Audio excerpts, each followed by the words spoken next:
Saya mempunyai satu keyakinan ya, karena semua dalil yang kami kemukakan itu merupakan atau mengandung nilai yuridis argumentatif yang sangat kuat, bukan hanya sekedar dalil-dalil ecek-ecek gitu ya.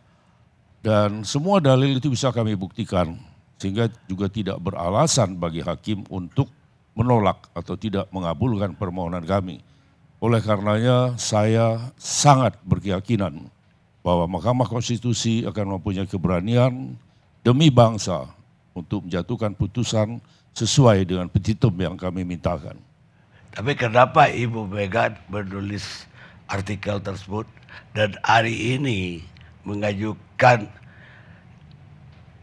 sahabat pengadilan tadi, dan itu dia mengatakan di situ kepingin melihat hakim itu tegak lurus kepada kebenaran dan keadilan. Artinya ada kekhawatiran dari Ibu Mega saya lihat dalam hal ini. Kekhawatiran tentunya ada mungkin ya, karena melihat proses pemilu sendiri yang sedemikian dahsyatnya, daya rusak yang sudah dilakukan oleh pemimpin eksekutif tertinggi, oleh Presiden dalam hal ini oleh Jokowi. Sehingga ditambah lagi dengan adanya satu putusan yang pernah mencederai demokrasi, yaitu putusan 90. Tentunya Ibu Megawati mempunyai kekhawatiran, tapi kekhawatiran beliau itu sebetulnya adalah getar atau suara kekhawatiran dari masyarakat. Dan saya tidak melihat di mana salahnya seorang ibu bangsa menyampaikan harapan-harapan. Dan kalau disimak secara baik, secara teliti, secara seksama, semua yang disampaikan oleh Ibu Megawati Soekarno Putri sebagaimana ditulis di Kompas kalau saya tidak salah ya, dan sudah viral kemana-mana. Saya tidak melihat ada satupun bentuk intervensi, bentuk penekanan dan sebagainya. Ya, jadi kita jangan berlebihan mengatakan bahwa ini tidak mempunyai kapasitas loh. Namanya sahabat pengadilan itu siapa saja punya kapasitas kok.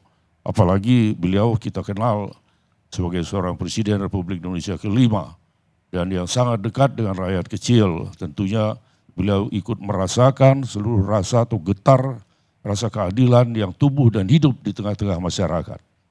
Kalau Anda mengenai soal perselisihan hasil pemilu, pergilah ke MK. Tapi kalau soal TSM atau pelanggaran administratif pemilu, pergilah ke Bawaslu.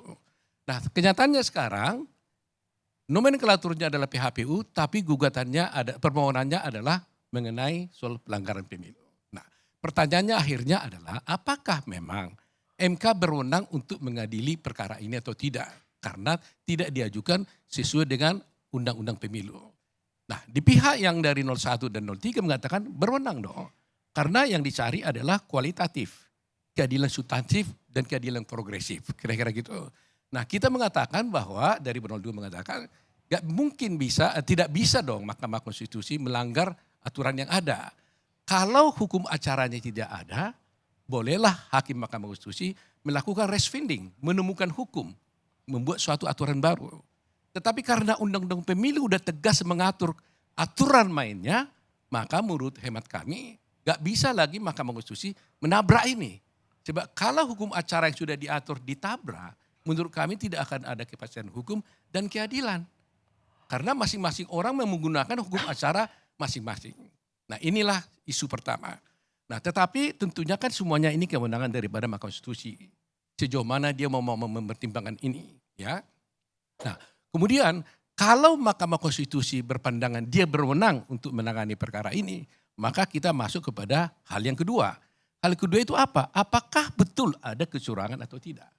Nah, menurut hemat kami setelah berjalannya persidangan ini, tidak ada satu bukti pun yang berhasil dibuktikan di persidangan tentang adanya kecurangan ini. Katakanlah kita gampang sekali. Contoh umpamanya, kalau dikatakan ada intimidasi. Nah, ternyata di persidangan tidak ada bukti itu yang terlihat di dalam persidangan. Soal bansos umpamanya, dikatakan ada soal bansos dan sebagainya. Tidak ada satu saksi pun yang datang di pengadilan ini yang mengatakan saya penerima bansos itu mau memilih 02 gara-gara ada bansos umpamanya.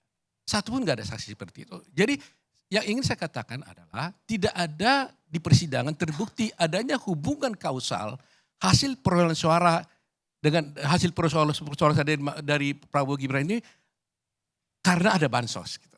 Jadi tidak ada hubungannya langsung, hubungan kausalnya tidak terlihat gitu.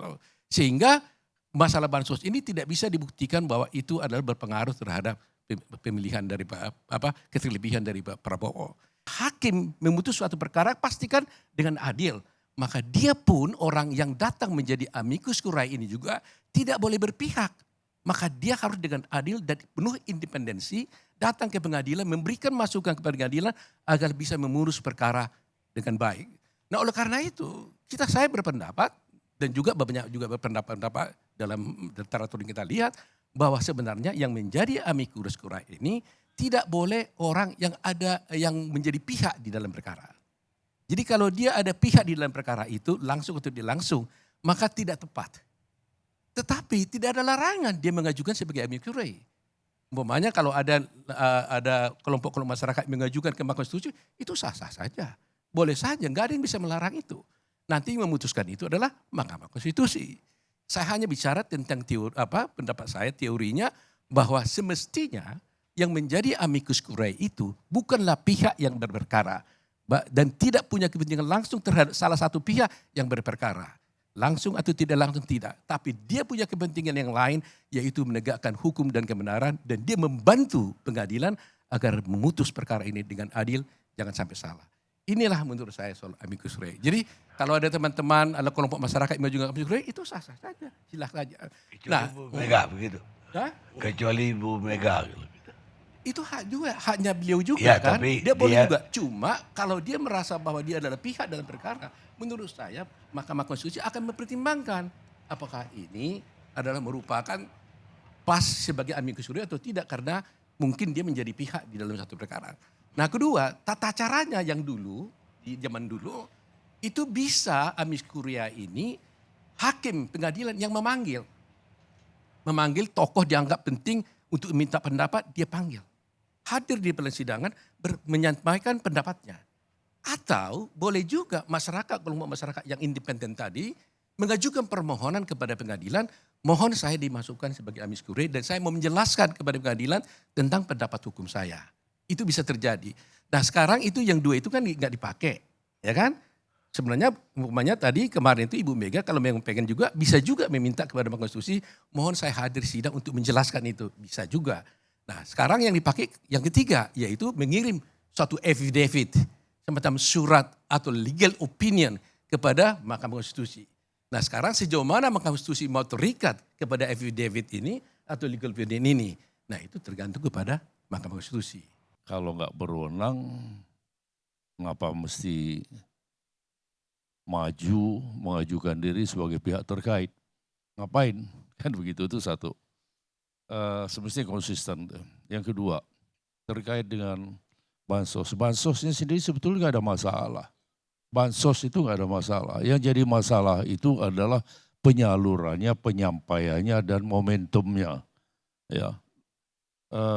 Apa yang saya maksud dengan penyalurannya, penyampaiannya? Kalau momentum udah jelas, ini kaitannya atau menjelang pemilu, pilpres. Kemudian penyalurannya tidak sebagaimana mestinya, seperti misalnya baru terjadi dalam sejarah yang membagi-bagikan bansos itu di depan istana misalnya. Dan oleh yang menyampaikan, ada beberapa menteri yang menyampaikan dengan narasi seakan-akan bansos ini adalah belas kasihan atau pemberian presiden ya kepada rakyat. Padahal itu bukan belas kasihan ya, tapi itu adalah hak rakyat ya dan dari APBN kan gitu. Nah, kemudian kami juga bisa membuktikan bahwa ada yang sumbernya dari bansos, tapi kok ada gambar dari pasangan capres misalnya. Kemudian ada lagi narasi kalau mau terima ini nanti pilih pasangan nomor sekian kan gitu. Nah berikutnya yang tadi dikatakan tidak bisa dibuktikan justru di luar negeri 02 menang. Oh, terbalik. Justru di luar negeri itu 03 yang menang di mana-mana. Kayak punya catatannya. Karena nggak ada bansos di situ.